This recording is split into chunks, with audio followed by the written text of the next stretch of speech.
Cek,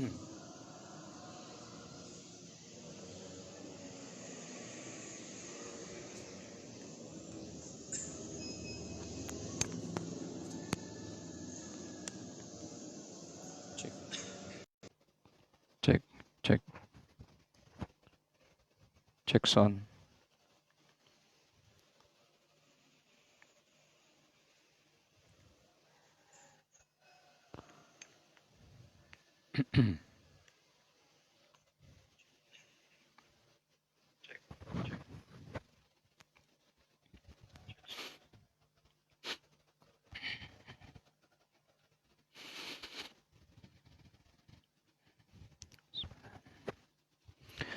Assalamualaikum warahmatullahi wabarakatuh. Innal hamdalillah nahmaduhu wa nasta'inuhu wa nastaghfiruh wa na'udzu billahi min syururi anfusina wa min sayyiati a'malina. May yahdihillahu fala mudhillalah wa may yudlil fala hadiyalah. Asyhadu an la ilaha illallah wahdahu la syarikalah wa asyhadu anna Muhammadan abduhu wa rasuluh. Allahumma salli ala Muhammad wa ala ali Muhammad kama sallaita ala Ibrahim wa ala ali Ibrahim wa barik ala Muhammad wa ala ali Muhammad kama barakta ala Ibrahim wa ala ali Ibrahim innaka Hamidum Majid. Ya ayuhan nasu ubudu rabbakum alladhi khalaqakum walladhina min qablikum la'allakum tattaqun. Ya ayyuhalladzina amanu taqullaha wa qulu qawlan sadida yuslih lakum a'malakum wa yaghfir lakum dhunubakum wa may yuti'illahu rasulahu faqad faza fawzan 'azima. Ya ayyuhan nasu ubudu rabbakum alladhi khalaqakum walladzina min qablikum la'allakum tattaqun. Ya ayyuhalladzina amanu taqullaha haqqa tuqatih wa la tamutunna illa wa antum muslimun. Fa in asdaqal hadithi kitabullah wa khairul hadi Muhammadin sallallahu alaihi wasallam wa syarrul umuri muhdatsatuha wa kullu muhdatsatin bid'ah wa kullu bid'atin dhalalah wa kullu dalalatin finnar. Amma ba'd. Kaum muslimin dan muslimah, para pemirsa yang semoga kita semua dirahmati dan dimuliakan oleh Allah Subhanahu wa taala. Alhamdulillah, kita memuji dan bersyukur kepada Allah Subhanahu wa taala atas limpahan nikmat dan karunia yang telah dianugerahkan kepada kita semua.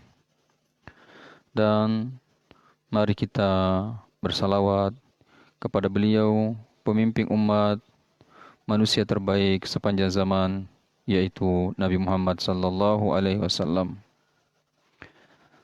Nabi utusan Allah Subhanahu wa taala, rasul yang diutus oleh Allah Subhanahu wa taala untuk mengajarkan kepada kita semua,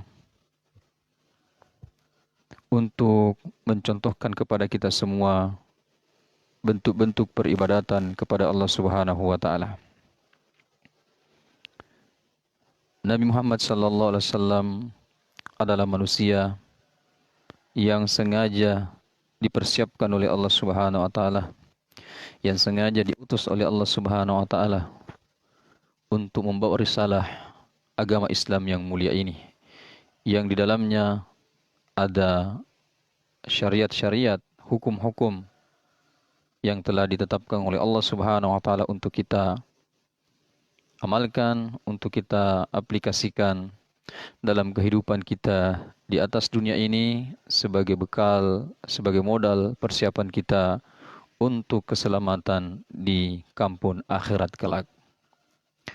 Kita bersalawat kepada beliau Nabi Muhammad sallallahu alaihi wasallam sebagai bentuk terima kasih kita kepada Nabi Muhammad sallallahu alaihi wasallam, karena berkat izin Allah melalui perjuangan Rasulullah sallallahu alaihi wasallam, pengorbanan, penderitaan yang dirasakan oleh Rasulullah sallallahu alaihi wasallam, sehingga kita bisa menikmati indahnya nikmatnya berislam sampai hari ini. Jangan dianggap bahwa Islam ini kita bisa rasakan dengan mudah. Islam ini begitu saja kita rasakan, kita bisa nikmati sekarang. Tidak semudah itu, tidak segampang itu, tetapi melalui fase-fase proses-proses perjuangan Rasulullah sallallahu alaihi wasallam dan para sahabat yang senantiasa menyertai beliau. Rasulullah diejek, Rasulullah dihina, Rasulullah diintimidasi, Rasulullah diancam untuk dibunuh, Rasulullah diusir, Rasulullah dilempar dengan kotoran manusia, dilempar dengan kotoran hewan. Rasulullah sallallahu alaihi wasallam dilempar sampai gigi beliau jatuh berdarah. Inilah bentuk perjuangan pengorbanan Rasulullah sallallahu alaihi wasallam sehingga kita bisa merasakan nikmatnya Islam sampai hari ini. Maka sewajarnya lah dan sepantasnya lah kalau kita senantiasa bersalawat kepada beliau Nabi Muhammad sallallahu alaihi wasallam. Salawat yang penuh dengan keberkahan, salawat yang mendatangkan kemaslahatan, kebaikan buat kita dunia terlebih-lebih di kampung akhirat kelak. Para pemirsa yang dimuliakan oleh Allah Subhanahu wa taala, insyaallah pada kesempatan pagi hari ini kita akan menyampaikan satu materi yang sifatnya hanya sebagai bentuk pengulangan untuk penyegaran saja, yaitu tentang keutamaan waktu sahur. Materi ini sebenarnya kita rencanakan disampaikan tadi waktu sahur pukul 3:30. Tetapi kami melihat tidak efektif. Ya, di samping setelah melaksanakan salat lail agak capek, ya kemudian persiapan untuk makan sahur sehingga kami menganggap tidak efektif untuk mengisi ceramah dakwah live streaming di waktu sahur. Apalagi memang di waktu sahur kita dianjurkan untuk memperbanyak istighfar, permohonan ampun kita kepada Allah Subhanahu wa taala. Kaum muslimin dan muslimah yang dimuliakan oleh Allah Subhanahu wa taala. Yang pertama yang harus kita ketahui yaitu mengapa sahur itu dinamakan sahur, bukan dengan nama yang lain. Mengapa sehingga dinamakan waktu sahur, bukan dengan waktu yang lain, dengan sebutan istilah yang lain. Oleh karena sahur dinamakan sahur karena dilaksanakan pada waktu sahur, yaitu akhir malam dari malam sebelum subuh. Jadi penamaan sahur adalah itu akhir malam sebelum subuh, penghujung malam sebelum masuknya waktu subuh. Itulah yang disebut dengan sahur. Akan tetapi sebagian ahli ilmu mengatakan bahwa sahur itu dari sepertiga malam akhir hingga terbit fajar. Sahur itu dari sepertiga malam terakhir hingga terbitnya fajar, hingga masuknya waktu subuh. Maksudnya bahwa akhir dari waktu sahur bagi seorang yang berpuasa adalah terbitnya fajar. Ya, jadi akhir dari waktu sahur atau bolehnya seseorang makan sahur bagi seorang yang berpuasa yaitu setelah terbitnya fajar. Artinya ketika telah masuk waktu subuh, adzan subuh dikumandangkan, subuh dikumandangkan. Itulah yang disebut dengan sahur. Ya, sebagaimana firman Allah Subhanahu wa taala dalam Al-Qur'an surah Al-Baqarah ayat 187. Wa kulu washrabu hatta yatabayyana lakumul khaytul abyadu minal khaytil aswadi minal fajr. Dan makanlah dan minumlah hingga jelas bagimu benang putih dari benang hitam, yaitu fajar. Ya, dan makanlah, minumlah, sahurlah hingga jelas bagimu benang putih dari benang hitam, yaitu masuknya waktu fajar, dikumandangkannya azan subuh. Para pemirsa yang dimuliakan oleh Allah Subhanahu wa taala, dalam ajaran Islam ini semuanya ada aturannya. Ada aturan yang telah ditetapkan oleh Allah Subhanahu wa taala maupun yang telah ditetapkan oleh Rasulullah sallallahu alaihi wasallam. Salah satu di antaranya bahwa kita disunnahkan untuk mengakhirkan sahur. Kita disunnahkan mengakhirkan makan sahur jika tidak dikhawatirkan terbitnya fajar. Jika tidak dikhawatirkannya masuknya waktu subuh, maka kita disunnahkan untuk mengakhirkan waktu sahur, waktu makan sahur.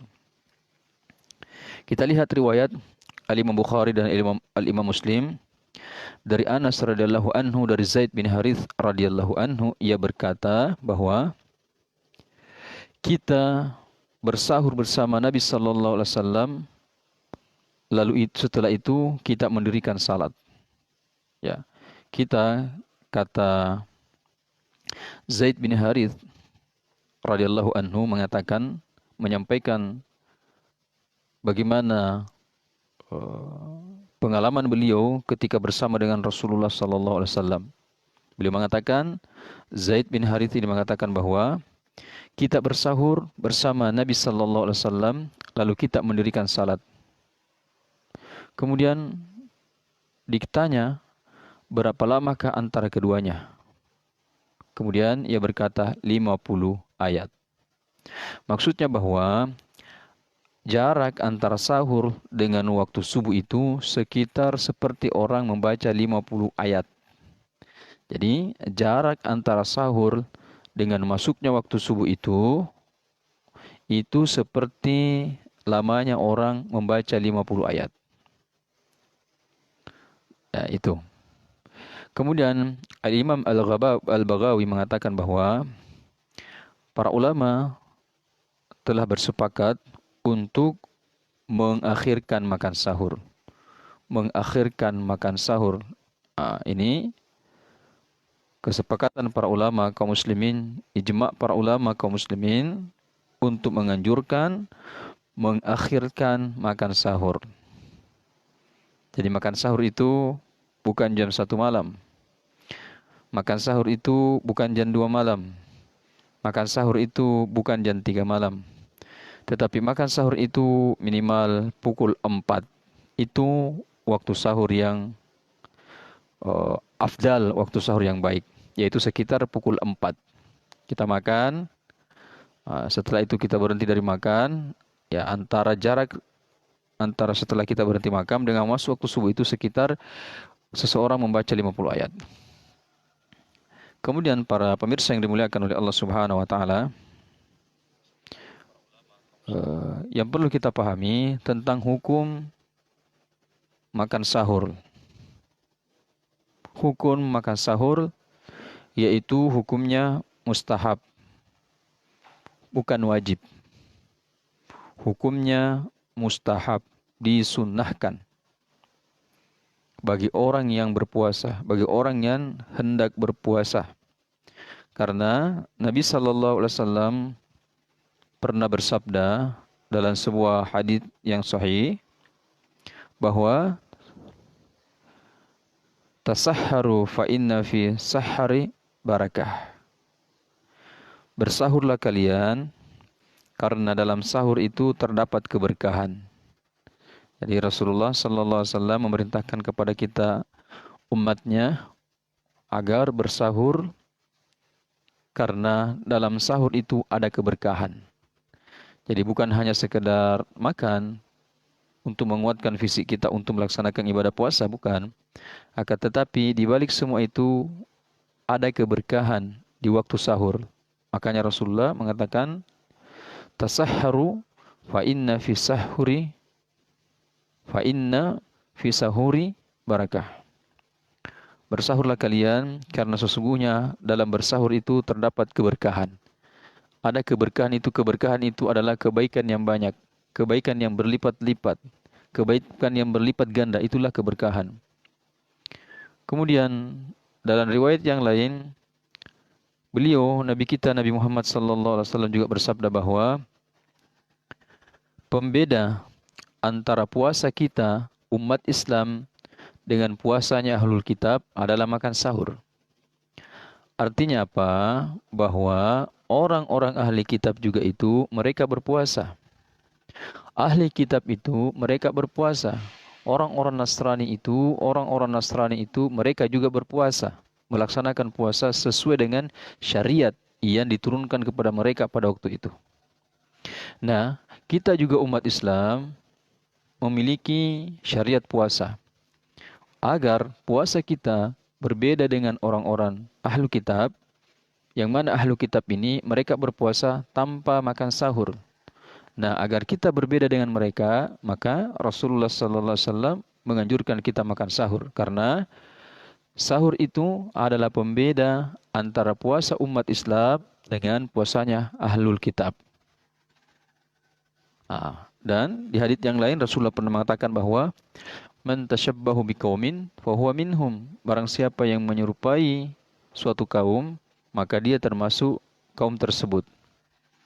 Nah, agar kita tidak menyerupai suatu kaum, khususnya ahlul kitab dalam masalah ini, masalah puasa, maka kita dianjurkan, kita disyariatkan untuk makan sahur.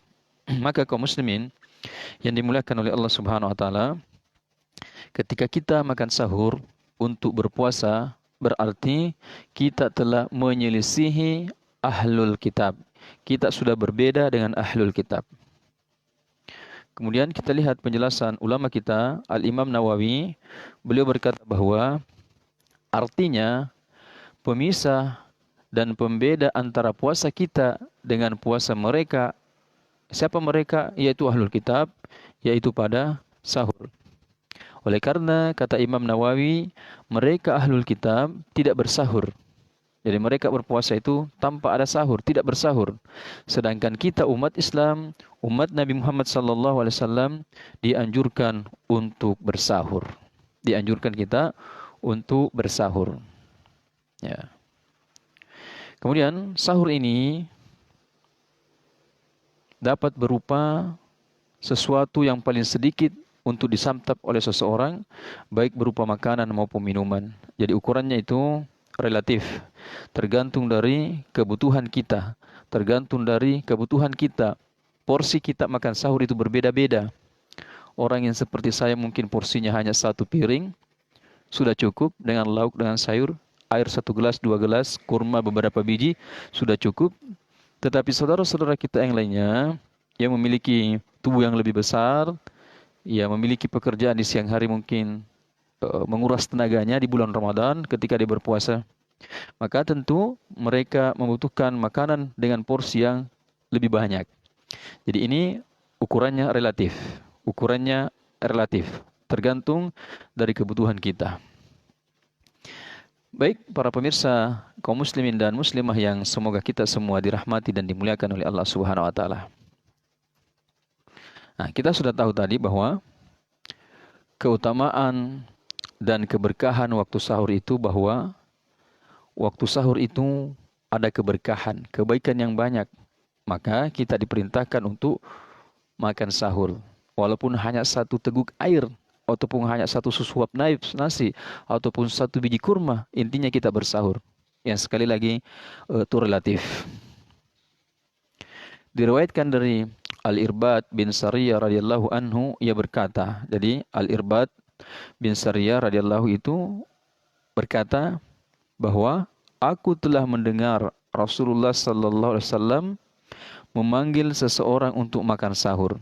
Jadi kata beliau, dia mendengarkan Rasulullah sallallahu alaihi wasallam memanggil seseorang, tidak disebutkan namanya, cuma dikatakan memanggil seseorang untuk makan sahur. Kemudian Rasulullah mengatakan, ya, dia panggil orang tersebut sambil mengatakan, kemarilah untuk menyantap makanan yang diberkati.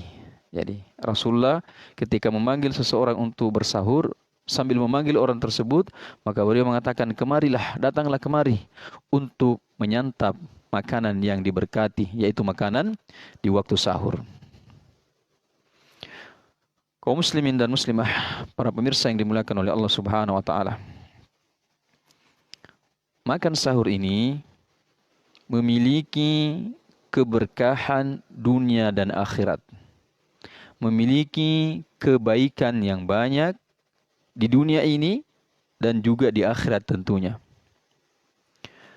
Al-Imam Nawawi rahimahullah ta'ala berkata saat menjelaskan keberkahan sahur, beliau mengatakan bahwa keberkahan yang terdapat pada makan sahur sangatlah jelas sekali. Jadi keberkahan yang terdapat pada makan sahur itu sangat jelas kata Imam Nawawi.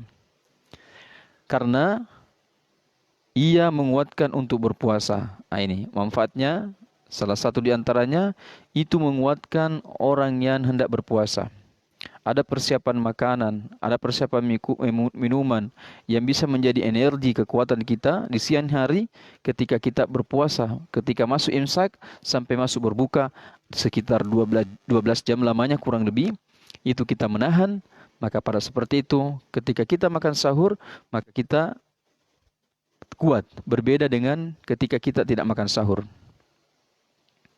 Kemudian dan membuatnya bergairah untuknya serta mendapatkan keinginan untuk menambah puasa oleh karena ringannya kesulitan bagi orang yang bersahur. Jadi ketika seseorang bersahur itu, maka dia akan terus bersemangat, maka dia akan terus bergairah, bahwa besok dia akan puasa lagi. Bahwa besok dia akan puasa lagi, lusa dia akan berpuasa lagi karena ringannya kesulitan padanya ketika dia berpuasa karena dia bersahur. Ya, beda mungkin orang yang berpuasa tapi tidak bersahur sehingga dia merasa sangat lapar, sangat haus, ya sangat lemas, sangat letih, sangat loyo, lemas sehingga dia tidak bersemangat untuk melaksanakan puasa di esok harinya karena dia sudah rasakan lemah. Tetapi orang yang bersahur, ya dia akan mendapatkan energi, kekuatan, persiapan untuk tubuhnya selama 12 jam sehingga dia tetap bersemangat, bergairah untuk melaksanakan puasa pada hari-hari selanjutnya. Kemudian dikatakan juga bahwa sesungguhnya ia mengandung terjaga dari tidur, zikir dan doa pada saat itu. Artinya ketika seseorang makan sahur, otomatis dia terjaga dari tidurnya. Dia tidak tertidur pada waktu sahur tersebut. Dia tidak tertidur pada waktu yang diberkahi tersebut. Akan tetapi sebaliknya, ketika seseorang bangun makan sahur, maka pada saat itu dia bisa berzikir kepada Allah Subhanahu wa taala, dia bisa berdoa kepada Allah Subhanahu wa taala, dia bisa beristighfar kepada Allah Subhanahu wa taala dan kemungkinan dia bisa mengambil air wudu, ya dia berwudu dengan sempurna, lalu salat atau terus melanjutkan terjaga untuk zikir, ya, doa, salat atau mempersiapkan diri untuk salat subuh sampai salat fajar seperti itu. Ini penjelasan daripada Imam Nawawi rahimahullah taala tentang menjelaskan keberkahan makan sahur, keberkahan waktu sahur. Dalam kitab Fathul Bari, Ibnu Hajar Al-Asqalani pernah berkata bahwa pendapat yang terbaik adalah bahwa keberkahan dalam makan sahur dapat diperoleh dari banyak segi. Jadi keberkahan, kebaikan yang banyak dalam makan sahur yang bisa kita peroleh itu banyak sekali. Banyak sekali. Yang pertama tentunya ketika kita makan sahur berarti kita mengikuti sunnah Rasulullah sallallahu alaihi wasallam. Jelas bahwa ketika seseorang ingin berpuasa, khususnya puasa wajib Ramadan, ketika dia makan sahur berarti orang tersebut telah mengikuti sunnah Rasulullah sallallahu alaihi wasallam sebab Rasulullah mengamalkan hal tersebut bahwa dia makan sahur ya khususnya untuk melaksanakan puasa wajib. Ya, puasa wajib. Kalau puasa sunnah terkadang Rasulullah sallallahu alaihi wasallam itu tidak makan sahur. Nanti dia berniat di siang hari. Adapun puasa wajib itu Rasulullah sallallahu alaihi wasallam senantiasa makan sahur dan niatnya di malam hari. Ya, ini juga niat ini kalau puasa wajib tidak boleh diniatkan di siang hari. Beda dengan puasa sunnah. Puasa sunnah boleh diniatkan misalnya di pagi hari jam 7, jam 8, jam 9 kita belum makan, mulai dari terbitnya matahari kita belum makan, belum minum, belum melakukan hal-hal yang bisa membatalkan puasa. Nah, puasa sunnah seseorang boleh berniat pada pukul 9 pagi. Seperti itu yang dicontohkan Rasulullah SAW. Adapun puasa wajib, niat itu di malam hari. Ya, mulai terbenamnya matahari sampai masuknya waktu subuh. Ketika seseorang tidak berniat di malam hari untuk melaksanakan puasa wajib, maka tidak sah niatnya, tidak sah puasanya, tidak sah puasanya. Kemudian ketika seseorang makan sahur berarti dia telah menyelisih ahlul kitab. Ya, karena sekali lagi kita sampaikan tadi bahwa ahlul kitab itu juga berpuasa, akan tetapi yang membedakan kita dengan puasa ahlul kitab yaitu sahur. Kita umat Islam bersahur sedangkan mereka itu tidak bersahur.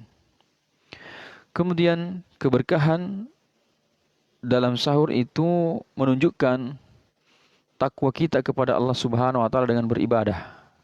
Kenapa? Karena yang menganjurkan kita sahur adalah Rasulullah sallallahu alaihi wasallam dan kita pahami, kita mengerti bahwa tidaklah Rasulullah sallallahu alaihi wasallam mengucapkan sesuatu perkataan melainkan in huwa illa wahyu yuha, kecuali itu adalah petunjuk, kecuali itu adalah wahyu dari Allah Subhanahu wa taala. Jadi Rasulullah sallallahu alaihi wasallam yang memerintahkan kepada kita sahur, yang menganjurkan kita sahur untuk makan sahur, ya, maka berarti kita telah taat kepada Allah Subhanahu wa taala. Ya, karena Allah Subhanahu wa taala berfirman, "Qul in kuntum tuhibbunallah." Katakanlah kepada mereka, wahai Muhammad, jika mereka betul-betul mencintai Allah, fattabi'uni, ikuti Rasulullah sallallahu alaihi wasallam. Jadi salah satu bentuk cinta kita kepada Allah, salah satu bentuk cinta kita kepada Allah, aplikasi cinta itu adalah takwa kepada Allah Subhanahu wa taala dengan ibadah, yaitu dengan mengikuti Rasulullah sallallahu alaihi wasallam. Salah satu di antara yang kita ikuti dari Nabi kita sallallahu alaihi wasallam adalah makan sahur.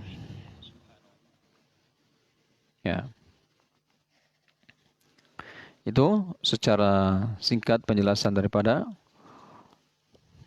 Ibnu Hajar dalam kitab Fathul Bari.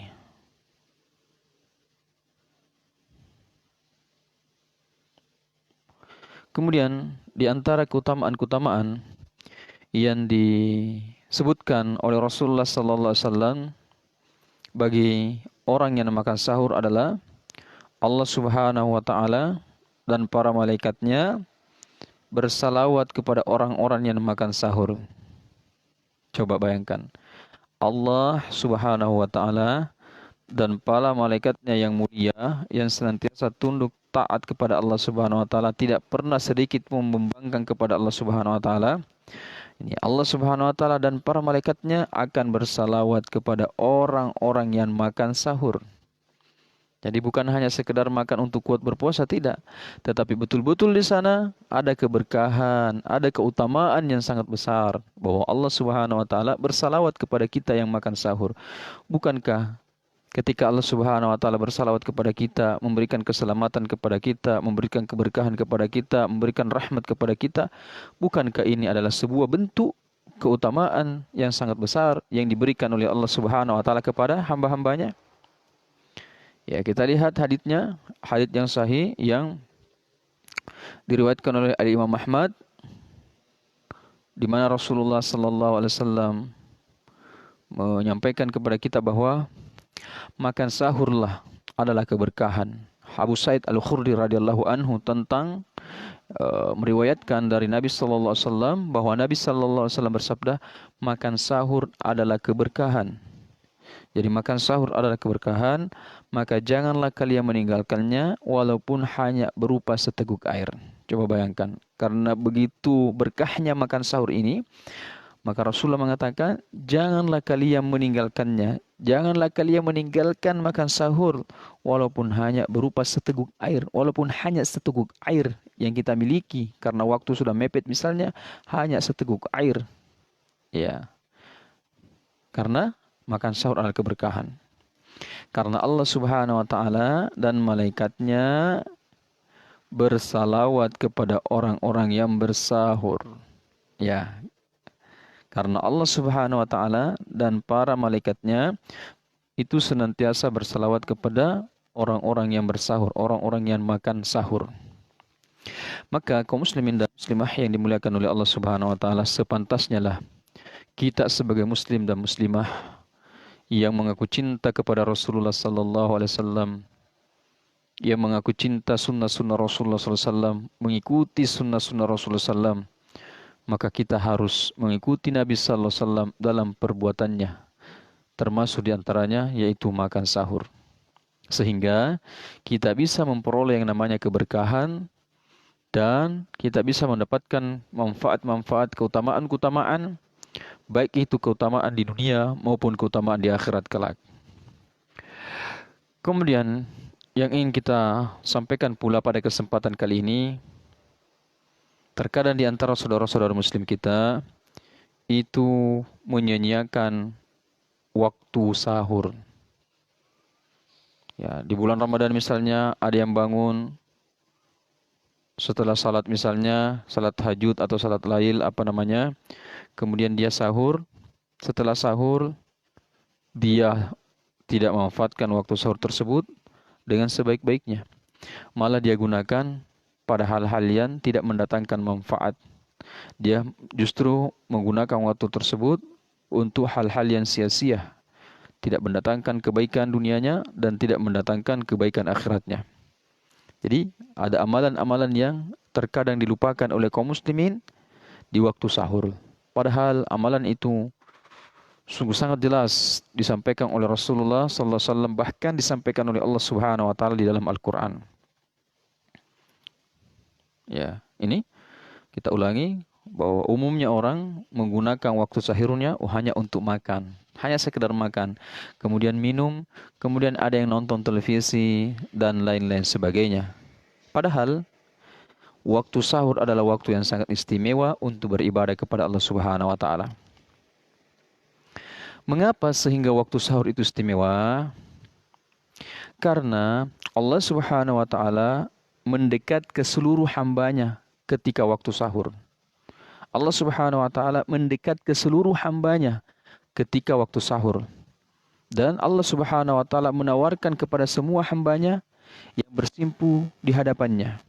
Ada beberapa tawaran yang diberikan oleh Allah Subhanahu wa taala kepada hambanya yang mendekat di waktu sahur. Kita lihat sebuah hadis dari Imam Bukhari dan Imam Muslim, di mana Rasulullah sallallahu alaihi wasallam bersabda bahwa pada setiap malam Allah Subhanahu wa taala turun ke langit dunia. Jadi Allah Subhanahu wa taala turun ke langit yang paling dekat dengan dunia. Bagaimana modelnya Allah turun, bagaimana bentuknya Allah turun, wallahu alam. Kita serahkan sepenuhnya kepada Allah, karena tidak ada dalil yang menjelaskan bagaimana bentuk, bagaimana cara, bagaimana posisi Allah turun. Baik dalil Al-Quran maupun dari hadits Rasulullah SAW tidak ditemukan adanya dalil tersebut yang menjelaskan bagaimana Allah turun. Yang dijelaskan Allah turun pada setiap malam ke langit dunia ketika tersisa sepertiga malam terakhir. Waktunya saja yang disebutkan. Waktunya saja yang disebutkan itu ketika tersisa sepertiga malam terakhir. Tidak disebutkan sekali lagi caranya. Lalu Allah Subhanahu wa taala berfirman, ya, siapa yang berdoa kepada aku akan aku kabulkan. Siapa yang berdoa kepada Allah, maka Allah akan kabulkan. Ingat, janji Allah janji pasti. Ketika kita memenuhi syarat untuk terkabulkannya doa kita, maka doa kita akan diijabah langsung oleh Allah Subhanahu wa taala. Kemudian siapa yang meminta ampun kepada aku akan kuberi. Siapa yang memohon ampun beristighfar kepada Allah Subhanahu wa taala, maka Allah Subhanahu wa taala akan menerima taubatnya, menerima istighfarnya, menerima permohonan ampunnya. Ya, siapa yang meminta kepadaku, aku akan beri. Jadi siapa yang meminta sesuatu kepada Allah, berdoa kepada Allah, meminta hajatnya dan kebutuhannya, baik hajat kebutuhan dunianya maupun akhiratnya, insyaallah Allah Subhanahu wa taala akan mengabulkannya. Dan siapa yang memohon ampun kepadaku, maka aku akan ampuni. Allah akan mengampuni. 3 jaminan pasti yang diberikan oleh Allah Subhanahu wa taala dalam hadis ini tentang hamba-hamba Allah Subhanahu wa taala yang melaksanakan ibadah di sepertiga malam terakhir. Yaitu doanya akan dikabulkan, permintaannya akan dipenuhi, dan permohonan maafnya akan diterima oleh Allah Subhanahu wa taala. Kaum muslimin dan muslimah yang dimuliakan oleh Allah Subhanahu wa taala, disitulah saat Allah Subhanahu wa taala menyebarkan rahmatnya. Saat itulah sepertiga malam terakhir di waktu sahur Allah Subhanahu wa taala membuka seluas-luas pintu ampunannya kepada hambanya. Maka kaum muslimin selayaknya kita manfaatkan waktu tersebut untuk bersimpu di hadapan Allah Subhanahu wa taala dan tidak hanya dihabiskan untuk menyantap makanan. Ya, jadi waktu sahur itu jangan kita habiskan hanya sekedar untuk makan sampai 1 jam, sampai setengah jam, bahkan lebih dari itu tidak. Kita usahakan gunakan waktu sedikit mungkin di waktu sahur untuk makan sahur. Selebihnya kita gunakan untuk memohon ampun kepada Allah Subhanahu wa taala, kita gunakan untuk berdoa kepada Allah Subhanahu wa taala, kita gunakan untuk meminta kepada Allah Subhanahu wa taala. Kemudian Imam Nawawi memberikan penjelasan tambahan bahwa tentang hadits ini, ya. Kata beliau bahwa dalam hadits ini terdapat pelajaran bahwa waktu akhir malam lebih afdal digunakan untuk salat. Ya. Hadits yang mulia ini memberikan pelajaran kepada kita bahwa waktu akhir malam itu lebih afdal digunakan untuk salat, digunakan untuk berdoa, digunakan untuk beristighfar, dan digunakan untuk melakukan ketaatan-ketaatan lainnya. Itu lebih afdal daripada waktu awal malam. Ya, daripada waktu awal malam. Kemudian penjelasan tambahan kembali disampaikan oleh Ibnu Hajar Al-Asqalani, ya, juga menjelaskan makna hadits yang telah kita sampaikan tadi. Beliau mengatakan bahwa akhir malam sangat afdal untuk berdoa dan beristighfar. Akhir malam, ini sahur adalah waktu yang sangat afdal untuk berdoa dan beristighfar. Sebagaimana firman Allah Subhanahu wa taala, wal mustaghfirina bil ashar. Ya, bahwa orang-orang yang rajin beristighfar di waktu sahur. Wal mustaghfirina bil ashar. Dan bahwa doa di waktu sahur itu mustajab. Artinya mustajab itu mudah diijabah, mudah dikabulkan oleh Allah Subhanahu wa taala. Oleh karena itu kaum muslimin dan muslimah, para pemirsa yang dimuliakan oleh Allah Subhanahu wa taala, mari kita senantiasa mengikuti sunnah Rasulullah sallallahu alaihi wasallam. Kita mengikuti kebiasaan orang-orang saleh di masa lampau, di mana Rasulullah sallallahu alaihi wasallam, para sahabatnya dan orang-orang saleh setelahnya, mereka lebih banyak memanfaatkan waktu sahur untuk semakin mendekat kepada Allah Subhanahu wa taala. Mereka memanfaatkan waktu sahur untuk bersimpu di hadapan Allah Subhanahu wa taala. Mereka gunakan waktu sahur untuk banyak berdoa, memohon kepada Allah Subhanahu wa taala. Mereka menggunakan waktu sahur untuk memohon ampunan dari Allah Subhanahu wa taala. Allah Subhanahu wa taala berfirman menceritakan tentang sifat ahli surga dalam surah Al-Imran ayat 7. Ya, sifat dan karakter ahli surga itu as-sabirina was-sadiqin wal qanitina wal munfikin wal mustaghfirina bil ashar. Sebagaimana yang telah kita sampaikan tadi, surah Al-Imran ayat 7. Bahwa ciri atau sifat ahli surga, mereka adalah orang-orang yang penyabar, orang yang jujur, orang yang tunduk, orang yang rajin berinfak dan rajin beristighfar di waktu sahur. Wal mustaghfirina bil ashar, dan beristighfar ketika masuk waktu sahur.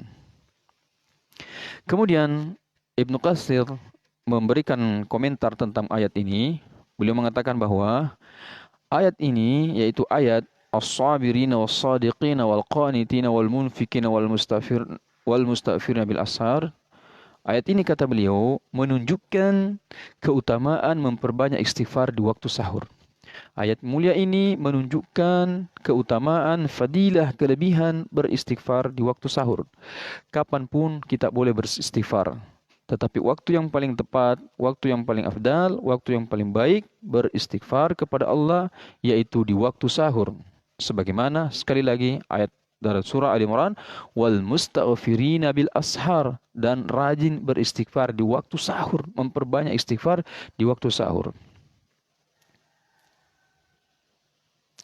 Kemudian diriwayatkan bahwa Nabi Yakub alaihissalam menasihati anaknya dalam surah Yusuf ayat 98. Saya akan memohonkan ampun kepada Rabbku untuk kalian. Jadi Nabi Yakub akan memohonkan ampun anaknya kepada Allah Subhanahu wa taala. Kemudian Nabi Yakub mengakhirkan permohonan ampun itu di waktu sahur. Jadi Nabi Yakub ingin memohon ampunkan anaknya kepada Allah Subhanahu wa taala. Ya, Nabi Yakub saya akan mohon ampun kepada Rabbku untuk kalian. Ya. Kemudian Nabi Yakub mengakhirkan permohonan ampun itu di waktu sahur. Oleh sebab itu kaum muslimin dan muslimah, para pemirsa yang dimuliakan oleh Allah Subhanahu wa taala, jangan kita sia-siakan kesempatan yang besar ini. Jangan kita sia-siakan peluang emas ini untuk beristighfar kepada Allah Subhanahu wa taala dan untuk senantiasa berdoa meminta kepada Allah Subhanahu wa taala. Allah Subhanahu wa taala telah menawarkan dirinya kepada kita hamba-hambanya untuk memberikan ampunan kepada siapa yang memohon ampun kepada Allah Subhanahu wa taala di waktu sahur. Allah tawarkan, siapa di antara kalian wahai hamba-hambaku yang mau beristighfar, memohon ampun kepadaku di waktu sahur, maka saya akan terima istighfarnya. Coba bayangkan, Allah yang sungguh sangat disayangkan kaum muslimin, jika kesempatan ini, waktu sahur ini, hanya kita habiskan untuk menyantap makanan, menonton televisi, ya main game, main Android dan sebagainya. Sungguh sangat disayangkan.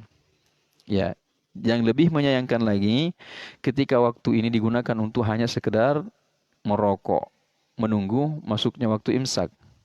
Ya, terkadang seperti itu, mohon maaf, sebagian kaum muslimin, saudara-saudara kita yang masih merokok, setelah mereka makan sahur, ya mereka masih sempat menghisap rokok.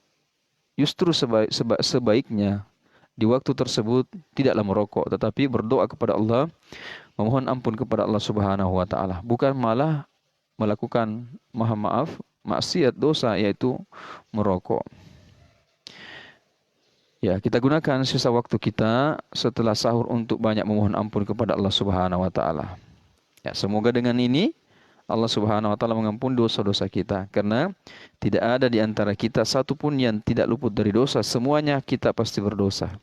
Nah, Allah menawarkan kepada kita ampunan dosa di waktu sahur, maka kita raih, kita jemput peluang tersebut dengan memperbanyak istighfar kita di waktu sahur sambil menunggu masuknya waktu subuh. Demikian kaum muslimin dan muslimah, para pemirsa yang dimuliakan oleh Allah Subhanahu wa taala, yang bisa kita sampaikan pada kesempatan kali ini sebagai penyegaran buat kita tentang keutamaan, keberkahan waktu sahur dan makan sahur berdasarkan petunjuk Rasulullah sallallahu alaihi wasallam. Demikian yang bisa kita sampaikan pada kesempatan kali ini. Semoga bermanfaat. Ya, semoga menambah wawasan keilmuan kita, atau semoga semakin memperkuat keyakinan kita tentang keberkahan, keutamaan makan sahur, bahwa di balik sunnah Rasulullah sallallahu alaihi wasallam ada keberkahan, ada kebaikan, ada kemuliaan ketika kita mengamalkannya dengan ikhlas, semata-mata mengharapkan ridha, mengharapkan pahala, balasan dari Allah Subhanahu wa taala. Demikian kaum muslimin, semoga bermanfaat. Subhanakallah wa bihamdik, asyhadu an la ilaha illa anta, astaghfiruka wa atubu ilaik. Assalamualaikum warahmatullahi wabarakatuh.